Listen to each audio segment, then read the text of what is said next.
अच्छा हुआ जनरल कमर जावेद बाजवा ने तालिबान के हवाले से पाकिस्तान की पॉलिसी वाज़ेह कर दी।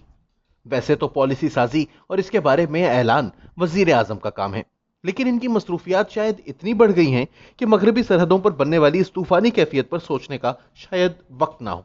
ये एक अलहदा बहस है कि यह खला जबरी है, वक्ती है, या अतात गुजारी का एक जदीद अंदाज। जनरल बाजवा के बयान के मुताबिक अगर तालिबान की क़यादत ये समझ रही है कि पाकिस्तान इनको जूं का तूं मान लेगा और वो अपनी फतह को चाहे जिस अंदाज से भी इस्तेमाल करें इस पर कोई एतराज नहीं उठाएगा, तो इनको ये सोच तर्क करनी पड़ेगी। जनरल बाजवा के पैगाम को आप दो हिस्सों में बांट सकते हैं। पहले हिस्से में वो दुनिया और तालिबान दोनों को इशारे दे रहे हैं।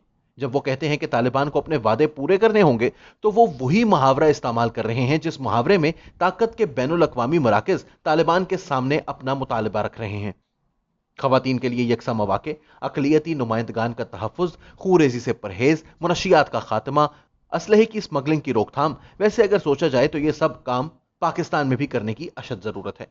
कहने को तो तालिबान ने अपने लिए ये मेयार खुद मुकर्रर कर दिया है। एक प्रेस कॉन्फ्रेंस में तालिबान ने ये तमाम वादे वफा करने की जिम्मेदारी कबूल की है, मगर दुनिया रिकॉर्ड देखना चाहती है, आमाल और इनके पीछे नीयत, और फिर दोनों का इजहार। पाकिस्तान दुनिया की हाँ में हाँ मिला रहा है।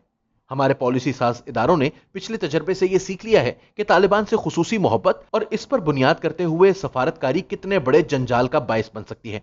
इनको वो दिन याद होंगे जब 9/11 के बाद तालिबान की दुनिया के साथ अनबन हुई, तो इसकी सबसे भारी कीमत अफगानिस्तान के अलावा पाकिस्तान को उठाना पड़ी। वही तालिबान जो पाकिस्तान में हर जगह खुसूसी शहरियों की तरह घूमा फिरा करते थे, इन पर जमीन तंग करना पड़ी। इनके सफीर के हाथ पांव बांधकर ग्वांतानामो बे भेजना पड़ा। जिनके बुत तराशने थे, इन्हीं पर संगबारी करनी पड़ी। जो दोस्त थे वो दुश्मन ठहरे। यह एक बहुत बड़ा पॉलिसी धचका था। 2021 में पाकिस्तान की एस्टेब्लिशमेंट ऐसी मोहब्बतें नहीं पालना चाहती जिसकी सजा काटनी पड़े। यह बहुत बड़ी तब्दीली है।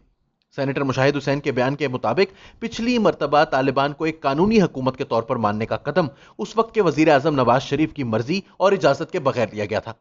यानी जोश का ऐसा ठाठे मारता हुआ समंदर था जो बेकाबू हुआ जा रहा था, मगर आज होश के नाखून लिए जा रहे हैं, जो खुशाइंद बात है। पाकिस्तान अपनी नई पॉलिसी तालिबान मुखालिफ कायदीन के सर पर हाथ रखकर भी वाजे कर रहा है। पहले शुमाली इत्तेहाद तालिबान का मुखालिफ भी था और पाकिस्तान के साथ भी इसके बदतरीन ताल्लुकात थे। इस मर्तबा तालिबान काबुल और शुमाली इत्तेहाद के नुमाइंदे इस्लामाबाद में बैठे हैं। यह एक सर तोड़ कोशिश है ताकि दुनिया कल पाकिस्तान पर तालिबान की पुष्ट पनाही का इल्जाम लगाकर हमें इनके साथ नथी ना कर दे। वैसे अगर दुनिया ने यह काम करना है तो इसके पास कई बहाने हैं। जनरल बाजवा तालिबान को बाहमी ताल्लुकात के हवाले से भी समझाने की कोशिश कर रहे हैं। मामला सिर्फ दुनिया के साथ कदम और आवाज मिलाकर चलने का नहीं है। पाकिस्तान की अपनी तवक्कुआत भी कम अहमियत की हामिल नहीं। सबसे बड़ा मुतालबा तो कालदम तहरीक तालिबान की अफगानिस्तान में मौजूद जड़ों को मुकम्मल तौर पर उखाड़ फेंकना है। तालिबान के दौर में यहां से भागने वाले दहशतगर्द और मतलूब अफराद किसी न किसी बहाने वहां पर मौजूद रहे। इस मर्तबा इस तरह के ग्रुप पाकिस्तान में अफगानिस्तान की सरजमीन को इस्तेमाल करते हुए बदतरीन कार्रवाइयों के मुर्तकिब हुए हैं।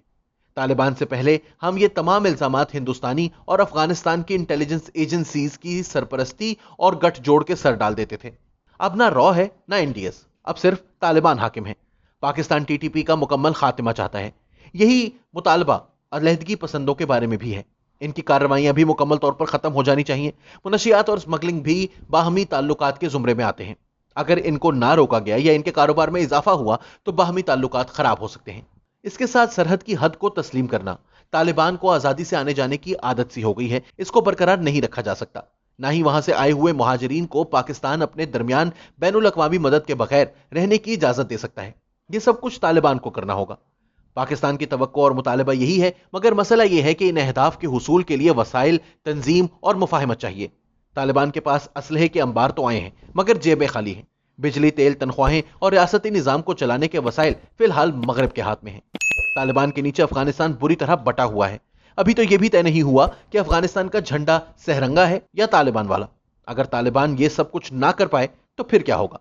फिलहाल इस्लामाबाद और रावलपिंडी इस इम्कान के बारे में सोचने से ही गुरेजा हैं।